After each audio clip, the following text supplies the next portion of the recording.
I built a little model here in this 3D software to show you how you get certain crescent shapes due to the geometry and physics of the situation. And here's our little model. We've got the Earth, the Moon, the Sun way over here. The Sun is emitting light. Emits light in a spherical pattern, right? A growing sphere from the Sun.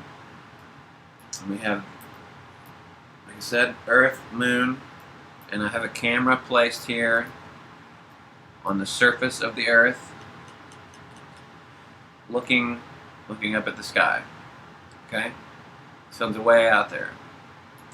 The proportions of the Earth and the Moon are correct. The radius of the Earth is about 4,000 miles. The radius of the Moon is about 1,000 miles, and the distance between them is 27 diameters of the Earth. So those proportions are correct. The distance to the Sun and its size aren't correct because that would be almost nearly impossible to do in this software. But it really wouldn't change much because you could kind of lock in these angles here, and then there would be a line, and you could drag the Sun further and further away. It's really not going to change much about what you're seeing here. So there's three things that make up the crescent shape here. There is the Sun, the Moon, and then the observer's viewpoint. Right now, those three things are making this crescent shape that you saw in your video. Right, if I go out of this camera and I kind of go over here to the,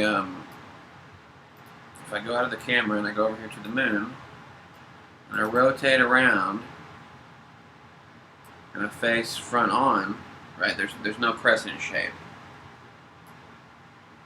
So it's three things: the Sun's location, the Moon's location, and the viewpoint location.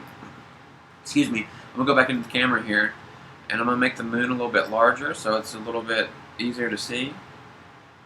That's that crescent shape, and boom, there it is. Now this is a camera simulation, and the viewpoint of the camera is it's 120 degrees field of view. That's half of what a typical image would be. Now, it's really hard to kind of imagine this in your head. I don't fault you for thinking it's a little bit odd. I'm with you, it looks a little bit odd. But if you kind of look at it in 3D, especially with the help of some software and know a little bit about light and a few facts, you can kind of reason out that this is exactly what you would expect, given the Sun's emitting light, the position of the Earth, and the position of the Moon. And that you can only illuminate half of a sphere with any light source, right? Because any points behind the half point of where you're lighting it, light travels in a straight line. There's no way to light the back of it. That's why there's always a dark side of the Moon, essentially. Because you can only light half of it at a time. In real life, go get a flashlight, shine it at any sphere, and you'll only be able to illuminate half of that sphere at a time.